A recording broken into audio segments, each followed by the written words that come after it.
नमस्कार प्यारे बच्चों, आज आप लोग अध्ययन करेंगे राष्ट्रीय आय एवं योग्यता आधारित परीक्षा का कुछ इम्पॉर्टेंट एमसीक्यू, जिसे आप लोग अच्छी तरह से पढ़ें ताकि एग्ज़ाम में अच्छा से अच्छा नंबर आए।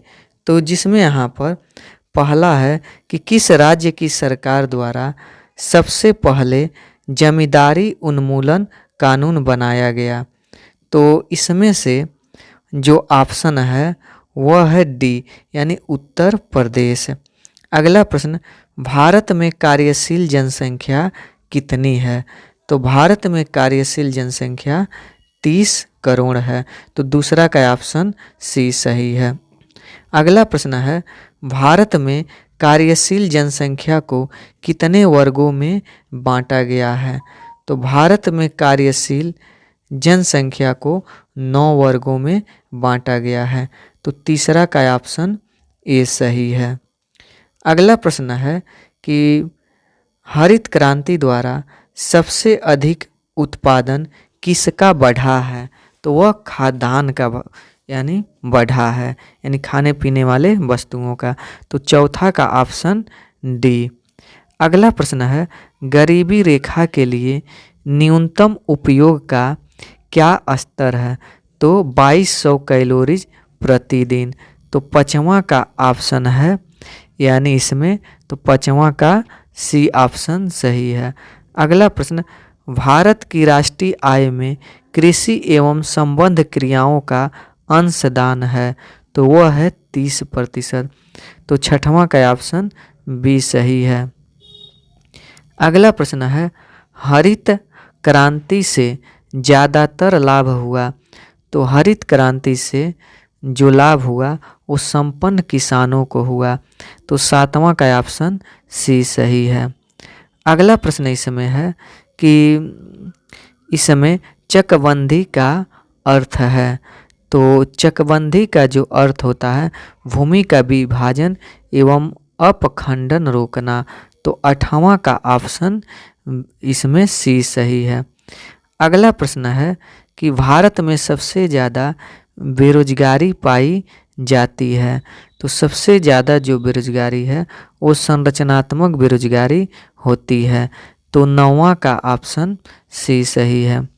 अगला प्रश्न, तकनीकी मानव शक्ति की आपूर्ति की दृष्टि से भारत का विश्व में स्थान है। तो भारत का जो विश्व में स्थान है वह है तीसरा। तो 10वां का ऑप्शन बी सही है। अगला प्रश्न है, अर्थव्यवस्था के तृतीयक क्षेत्र में कितनी जनसंख्या है? तो अर्थव्यवस्था के तृतीयक क्षेत्र में 17.8% जनसंख्या है। अगला प्रश्न इसमें है, अर्थव्यवस्था के द्वितीयक क्षेत्र में लगी जनसंख्या है। तो द्वितीयक क्षेत्र में लगी जनसंख्या वह 13.5% है। अगला प्रश्न, कृषि वित्त के गैर संस्थागत स्रोत में सबसे प्रमुख स्थान है। तो सबसे प्रमुख स्थान साहूकारों का है। तो इसमें 13वां का ऑप्शन बी सही है। अगला प्रश्न इसमें है, कृषि की परंपरागत ढंग के कारण उत्पन्न बेरोजगारी को कहते हैं। तो उत्पन्न बेरोजगारी को उसको प्रच्छन्न बेरोजगारी कहते हैं। तो 14 का ऑप्शन सी सही है। अगला प्रश्न इसमें है कि भारतीय कृषि का भविष्य काफ़ी उज्जवल प्रतीत होता है। तो इसमें से बताना है उज्जवल प्रतीत होता है, तो वह उत्पादकता में वृद्धि के कारण उज्जवल प्रतीत होता है। तो 15वां का ऑप्शन सी सही है। अगला प्रश्न, भूदान आंदोलन कब प्रारंभ हुआ? तो भूदान आंदोलन जो है यह 1952 को प्रारंभ हुआ। तो 16वां का ऑप्शन डी सही है। अगला प्रश्न इसमें है, भारत में भूमिहीन कृषि मजदूरों का प्रतिशत है। तो भारत में भूमिहीन कृषि मजदूरों का प्रतिशत 25% है। तो 17वां का ऑप्शन ए सही है। अगला प्रश्न है, भारत में भूमि सुधार के अंतर्गत कौन सा कार्यक्रम सर्वाधिक महत्वपूर्ण है? तो इसमें जो महत्वपूर्ण कार्यक्रम है वो है वृक्षारोपण। तो 18वां का ऑप्शन सी सही है। अगला प्रश्न, कृषि एवं उद्योग एक दूसरे के, यानी कृषि और उद्योग एक दूसरे के पूरक होते हैं, यानी एक दूसरे के बिना चल नहीं पाएंगे। तो 19वां का ऑप्शन सी सही है। अगला प्रश्न, भारत का व्यवसायिक ढांचा है, तो जो भारत का व्यवसायिक ढांचा है वो है असंतुलित। तो 20वां का ऑप्शन बी सही है। फिर अगला प्रश्न इसमें है कि इसमें कृषि उपज बढ़ाने के लिए औद्योगिक इनपुट्स आवश्यक है, तो इसमें से क्या आवश्यक है? तो वह है स्टील, रासायनिक उर्वरक, खाद, उपभोक्ताएं। तो इसमें से उपभोक्ता वस्तुएं, तो 21 का ऑप्शन डी सही है। अगला प्रश्न है कि इसमें कृषि क्षेत्र से जनसंख्या के भार को कम किया जा सकता है, तो जनसंख्या के भार को, तो वह उद्योगों का विकास करके, तो 22 का ऑप्शन बी सही है। अगला प्रश्न इसमें है कि यहाँ से भारत के औद्योगिक ढांचे में योजना अवधि के दौरान किन उद्योगों का स्थान बढ़ा है? तो वह बढ़ा है पूंजी वस्तु उद्योग का, तो 25 का ऑप्शन बी सही है। अगला प्रश्न, सबसे अधिक रोजगार देने वाला उद्योग है, तो सबसे अधिक रोजगार देने वाला उद्योग कुटीर एवं लघु उद्योग है, तो 26 का ऑप्शन बी सही है। अगला प्रश्न है कि आय की असमानता को दूर किया जा सकता है, तो आय की असमानता को लघु उद्योगों द्वारा दूर किया जा सकता है, तो 27 का ऑप्शन सी सही है।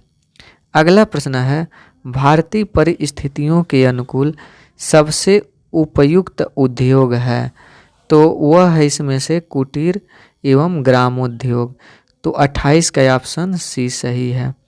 अगला प्रश्न, उदारीकरण की नीति है, तो उदारीकरण की जो नीति है वो है उद्योगों पर सरकारी प्रतिबंध एवं नियंत्रण कम करना, तो 29 का ऑप्शन सी सही है। अगला प्रश्न, अंग्रेजों के भारत में आने से पूर्व भारत में किस औद्योगिक क्षेत्र का बहुत महत्व था? तो वह था कुटीर उद्योगों का, तो इसमें से ऑप्शन है 30वां का सी। अगला प्रश्न है कि निम्नलिखित में से कौन सा आधारभूत उद्योग है? तो इसमें 31वां का ऑप्शन है डी, यानी लोहा इस्पात उद्योग। अगला प्रश्न, टाटा आयरन व स्टील कारखाना किस नगर में है? तो यह जो है वह जमशेदपुर में है, तो 32 का ऑप्शन डी सही है। फिर अगले प्रश्न की ओर बढ़ते हैं। तो अगला प्रश्न इसमें है कि जलयान बनाने वाले केंद्र का नाम है, तो जलयान बनाने वाले केंद्र का नाम विशाखापट्टनम है। तो इसमें यानी जलयान का मतलब जहाँ पर नाव बनाया जाता है, जहाज या पानी वाला जहाज और पनडुब्बी, तो 33 का ऑप्शन ए सही है। अगला प्रश्न, भारत में चीनी मिलें किस राज्य में सर्वाधिक हैं? तो वो हैं उत्तर प्रदेश में, तो 34 का ऑप्शन यह भी सही है। अगला प्रश्न है कि इसमें निम्न में से सर्वाधिक चाय पैदा करने वाला राज्य है, तो वह है असम, तो 35 का ऑप्शन बी सही है। अगला प्रश्न है कि भाखड़ा बांध निम्न में से किस नदी पर बना है?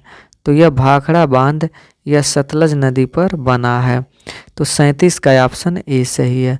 अगला प्रश्न, निम्न में से कौन सा राज्य सर्वाधिक गन्ना उगाता है? तो इसमें 38 का ऑप्शन सी, यानी उत्तर प्रदेश। अगला प्रश्न, भारत में अखबारी कागज की मिल कहाँ है? तो अखबारी कागज की मिल नेपानगर में है।